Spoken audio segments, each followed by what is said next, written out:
Hello everyone, today we continue to study the derivative of function. In the last lesson, we have learned the concept and geometric meaning of the derivative where y equals fx and x equals x0. So do you remember the steps of the derivative of the function y equals fx and x equals x0? The first step is to calculate the ratio of delta y to delta x, that is, the average change rate of fx from x0 to x0 plus delta x, and simplify it. Step 2. Judge whether the limit of delta y to delta x exists when delta x tends to 0. If the limit exists, calculate the limit value. Step 3. We get that the derivative value of fx at x equals x0 is equal to the limit value just calculated. So what is the geometric meaning of the derivative of the function y equals fx at x equals x0? We know that the geometric meaning of the derivative of the function y equals fx at x equals x0 is the slope of the tangent of the curve y equals fx at x equals x0. If I remember that the slope of the tangent is k0, then k0 is equal to the derivative value of fx where x is equal to x0. What is the procedure for finding the derivative of function y equal to fx? Similarly, finding the function y equals fx and the derivative at x equals x0 is still divided into 3 steps.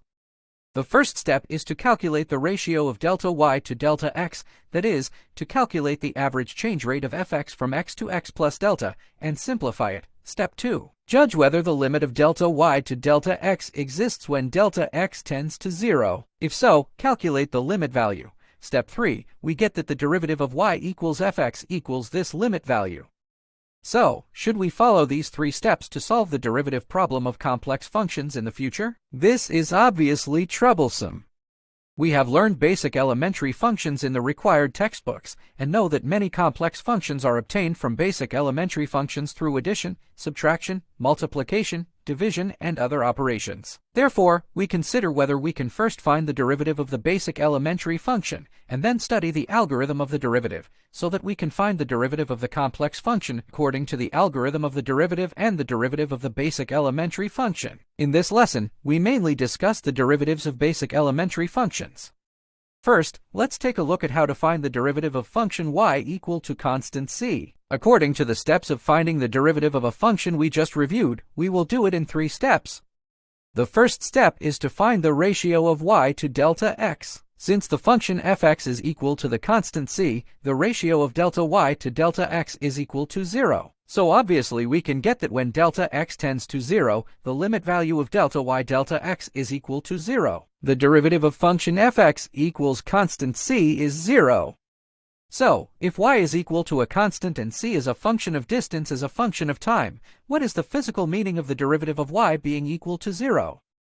We can know from the function image that y is equal to constant c that if y is equal to constant and c is the function of distance with respect to time, then the derivative of y is equal to 0, which can be explained as that the instantaneous speed of an object is always 0, that is, it is always at rest, so the distance remains unchanged. The distance is a constant function of time.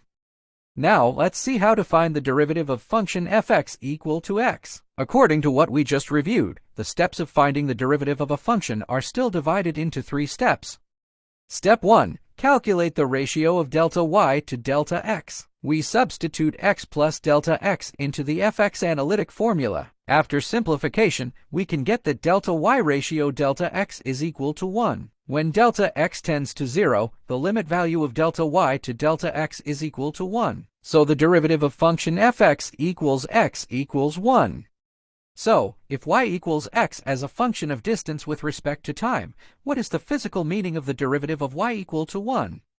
Combined with the function image of y equals x, we know that if y equals x, it means the distance is a function of time, then the derivative of y equals 1, which can be interpreted as an object moving in a uniform straight line with an instantaneous speed of 1, so the distance is a function of time.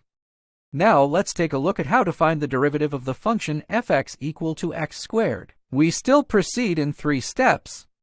Step 1. Calculate the ratio of delta y to delta x. Substitute x plus delta x. The formula of delta x, or x plus delta x squared minus the complete square of x, is further simplified to obtain that delta y is equal to 2x plus delta x then delta x.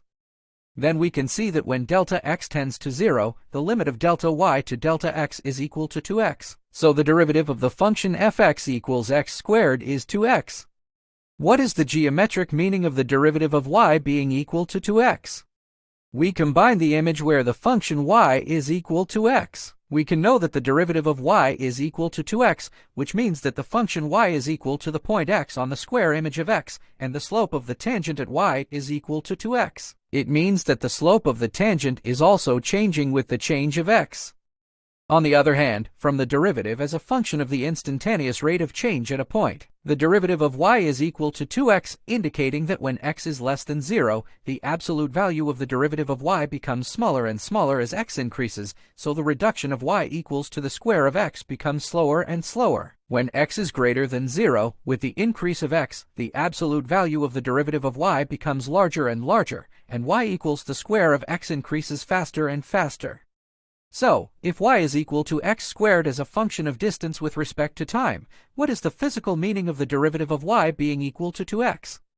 Combined with the image of the function, we can know that if y is equal to the function of x squared representing the distance with respect to time, then the derivative of y is equal to 2x, which can be interpreted as that an object moves in a variable speed straight line, and its instantaneous speed at time x is 2x.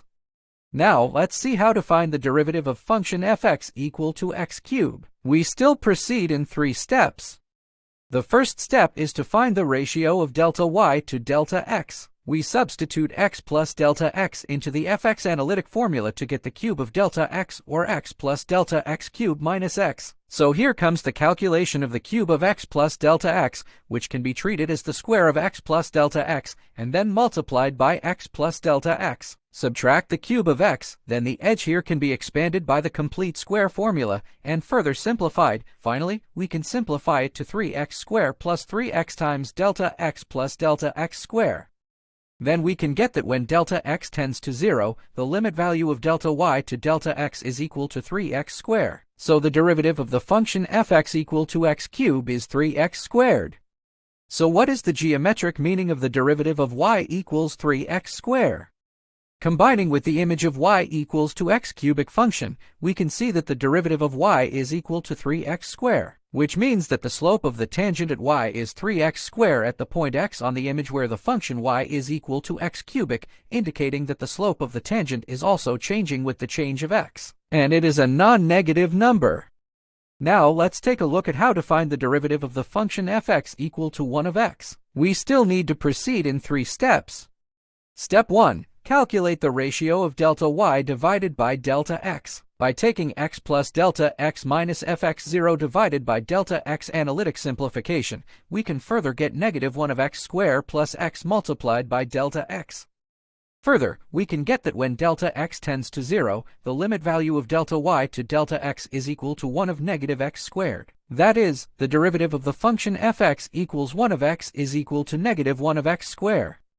So, can you draw an image where the function y is equal to 1 of x? Can we describe the change of function y according to the image with function y equal to 1 of x? I believe everyone is familiar with the graph of y equal to 1 of x. So, let's combine the function graph and its derivative equal to negative 1 of x squared. We can observe that when x is less than 0, as x increases, the function y decreases faster when it equals 1 of x. When x is greater than 0, as x increases, the decrease of function y, which is equal to 1 of x, becomes slower and slower.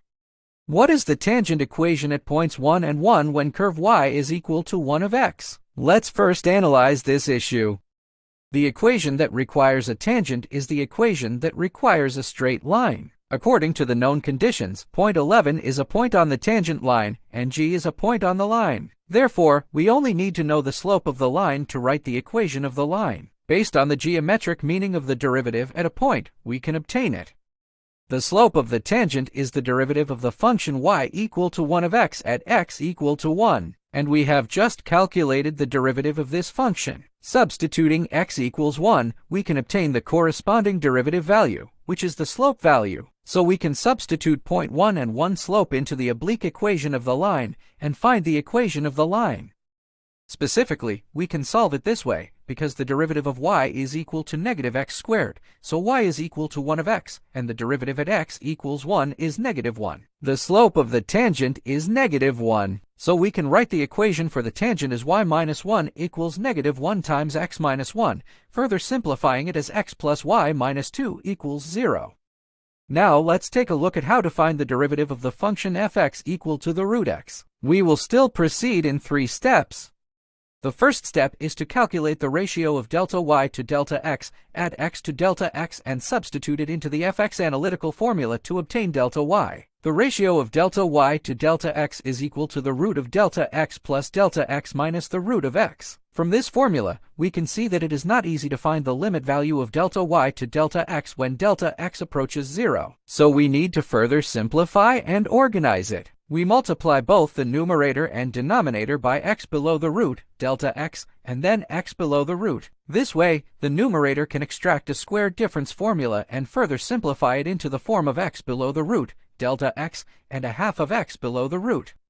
In this way, we can get that when delta x tends to 0, the limit of delta y to delta x equals to 1 of 2 times root x. So the function f(x) is equal to the derivative of root x, which is equal to 1 of 2 times root x. Let's solve some problems based on the knowledge we have just learned. Find the derivative of function y equal to negative 2 of x, and obtain the tangent equation of curve y equal to negative 2 of x at point 1 and negative 2. Let's first analyze this issue. To find the derivative of a function, we can use the definition of the derivative of the function to determine that function y is equal to the derivative of negative x divided by 2. So with the derivative of this function, we can substitute x equals 1 and find the specific derivative value. This derivative should be the slope of the tangent at point 1, negative 2. By combining point 1 and negative 2, we can write the equation for the tangent line in a point oblique form. Specifically, we can solve it this way. Divide into 3 steps. First, calculate the derivative of this function. The first step is to calculate delta y to delta x. After simplification and organization, we can obtain delta y to delta x, which is equal to x squared plus x multiplied by 2 of delta x. It can be seen that when delta x approaches 0, delta y to delta x is equal to 2 of x squared. So the derivative of function y, which is equal to negative 2 of x, equals to 2 of x squared. Next, let's find the tangent equation at points 1 and negative 2 where the curve y is equal to negative 2 divided by x. Because the derivative of function y is equal to negative 2 of x equals to 2 of x squared, the derivative at x at 1 is equal to 2, meaning the slope of the tangent is equal to 2. So we can substitute the point and slope to write the equation for the tangent. Y plus 2 equals 2 times x minus 1, further simplified and organized as 2x minus y minus 4 equals 0. We have obtained the tangent equation for the curve y that we require to be equal to minus 2 of x at points 1 and negative 2. Below, we will summarize the main content of this lesson. In this lesson, we mainly studied the derivatives of the following 6 commonly used functions.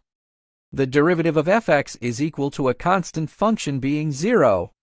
The derivative of f(x) equals x, which is equal to 1. The derivative of f(x) equals x squared, which is 2x. The derivative of f(x) to the third power of x is equal to 3 times the square of x. The derivative of f(x) equal to 1 of x is equal to negative 1 of x. The derivative of f(x) is equal to the root x, which is equal to 1 of 2 times root x. That's all for this lesson. Goodbye, everyone.